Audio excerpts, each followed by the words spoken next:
الحمد للہ وکفی والصلاة والسلام علی عباده الذین اصطفی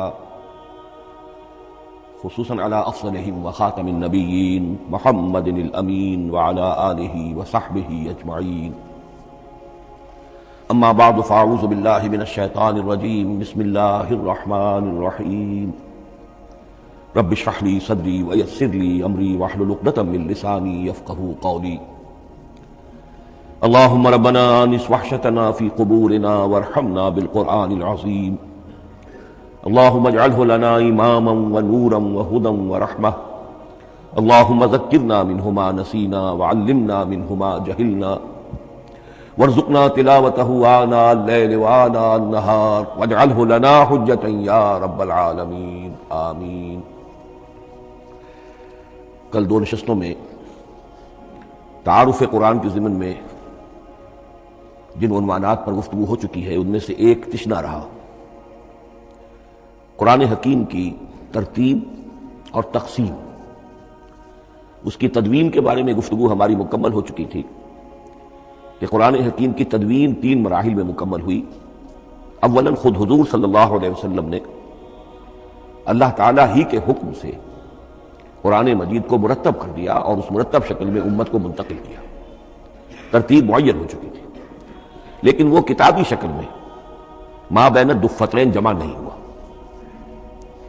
اس کے بعد دوسرا مرحلہ آیا حضرت ابوبکر صدیق رضی اللہ تعالیٰ عنہ کے عہد خلافت کے دوران، جب بہت سے حفاظ شہید ہو گئے جنگ یمامہ میں، تو تشویش پیدا ہوئی کہ قرآن حکیم کو کتابی شکل کے اندر مرتب بھی کر لیا جائے، جمع کر لیا جائے۔ چنانچہ یہ کام حضرت ابوبکر صدیق کے عہد خلافت میں پورا ہو گیا، اور اس کے لیے مصحف کا نام حضرت عبداللہ ابن مسعود کی تجویز پر حضرت ابوبکر صدیق رضی اللہ تعالیٰ عنہ نے طے کیا۔ لیکن اس کے چونکہ ابھی پڑھنے کے انداز میں لوگوں کو کافی آزادی دی گئی تھی کہ اپنے اپنے لہجے کے مطابق لوگ پڑھ سکتے ہیں، تو اس سے محسوس ہوا کہ اب اس کے لکھنے کے انداز میں بھی فرق آ رہا ہے۔ تو اس لیے ضرورت محسوس ہوئی کہ اس کا ایک اسکرپٹ، ایک رسم الخط جو متفق علیہ ہو، اجماعی ہو، وہ طے کر دیا جائے۔ چنانچہ یہ تیسرا مرحلہ حضرت عثمان رضی اللہ تعالیٰ عنہ کے عہد خلافت میں طے پایا۔ اسی لیے اس کو مصحف عثمانی کہتے ہیں، اس لیے کہ وہ رسم الخط اب ہمیشہ ہمیشہ کے لیے طے ہے۔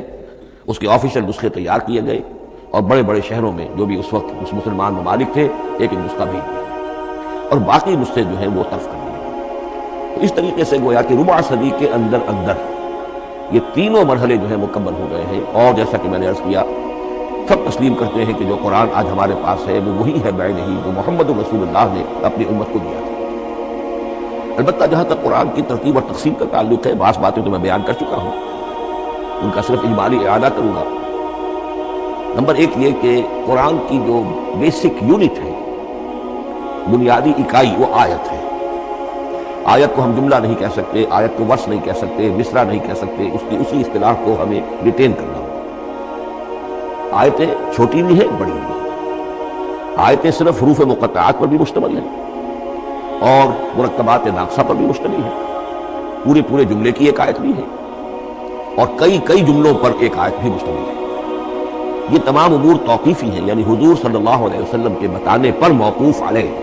ان میں کسی کے اجتہاد کو، کسی منطق، کسی گرامر، کسی نحو، کسی بیان کے کسی اصول کو کوئی دخل نہیں۔ جہاں تک آیتوں کی تعداد کا تعلق ہے وہ مختلف فی ہے، وہ اتفاقی نہیں ہے، اس لیے کہ 6,500 کے لگ بھگ آیات ہیں۔ فرق کیوں ہے؟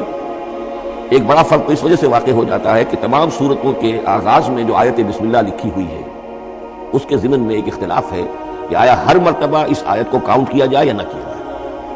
صرف ایک سورت ہے سورہ توبہ جس کے شروع میں آیت بسم اللہ نہیں ہے، باقی 113 سورتوں کے آغاز میں بسم اللہ لکھی ہوئی ہے۔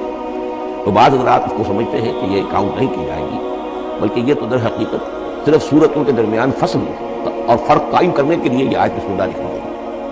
تو آپ سمجھیے کہ جو اس پہ اختلاف ہوگا تو 113 کی عدد کا فرق تو اسی سے واقع ہو جائے گا۔ بعض اور مقامات پر بھی آیات کی تعداد میں قدر اختلاف ہے، وہ روایات ہی کی بنیاد پر۔ کسی شخص کو خود یہ حق حاصل نہیں ہے کہ وہ اس میں کوئی فرق کر سکے، تبدیلی کر سکے۔ بہرحال 6,500 کے لگ بھگ آیات ہے قرآن حکیم کی۔ آیتیں مل جل کر سورتوں کی شکل میں، ان کی تعداد متفق علیہ ہے 114۔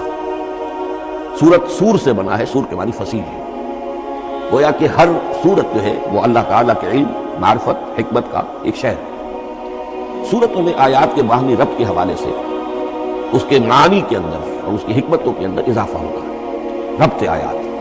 اور جس طریقے سے کہ مختلف موتیوں کو پرو دیا جائے ایک دھاگے میں، اس سے ہار وجود میں آئے، جو ترتیب ہوگی موتیوں کی اس سے ان موتیوں کا حسن دوبارہ ہو جائے گا۔ ایسے ہی معاملہ آیات قرآنیہ کا ہے کہ جو ایک سورت کے اندر ہے اور ہر سورت کا ایک مرکزی مضمون یا عمود ہوتا ہے اور تمام آیتیں اس سے منطلق اور اس سے منسلک ہوتی ہیں۔ ان صورتوں کے بعد جیسا کہ میں نے عرض کیا، دور صحابہ میں ہمیں صرف ایک اصطلاح اور ملتی ہے، حزب اور یا منزل۔ وہ اس سہولت کے لیے کہ اگر ایک ہفتے میں پورا قرآن ختم کرنا ہو، اس کی تلاوت مکمل کرنی ہو تو روزانہ ایک حزب پڑھ لیا جائے۔ یہ چونکہ دور صحابہ میں بھی مذکور ہے، لہذا اس میں ہم دیکھتے ہیں کہ حسن موجود ہے، یعنی یہ کہ نہ تو یہ قباحت ہے کہ صورتوں کو توڑا گیا ہو، بلکہ پوری صورتیں شامل ہیں۔ کوئی مصنوعی مساوات قائم کرنے کی کوشش نہیں ہے، کوئی حزب نسبتاً تھوڑا سا زیادہ بڑا ہے، کوئی تھوڑا سا چھوٹا ہے، لیکن تقریباً مساوی ہے۔ خام خواہ کی کوئی مصنوعی مساوات قائم کرنے کی کوشش نہیں ہے۔ اور اس کے باوجود یہ حسن موجود ہے کہ سورہ فاتحہ کو اگر ہم علیحدہ رکھ دیں کہ وہ پورے قرآن حکیم کے لیے ایک دیباچہ اور مقدمہ ہے، تو پہلے حزب یا پہلی منزل میں 3 صورتیں، دوسرے میں 5، تیسرے میں 7، چوتھے میں 9، پانچویں میں 11، چھٹی میں 13، یہ سیڑھی ہے بالکل۔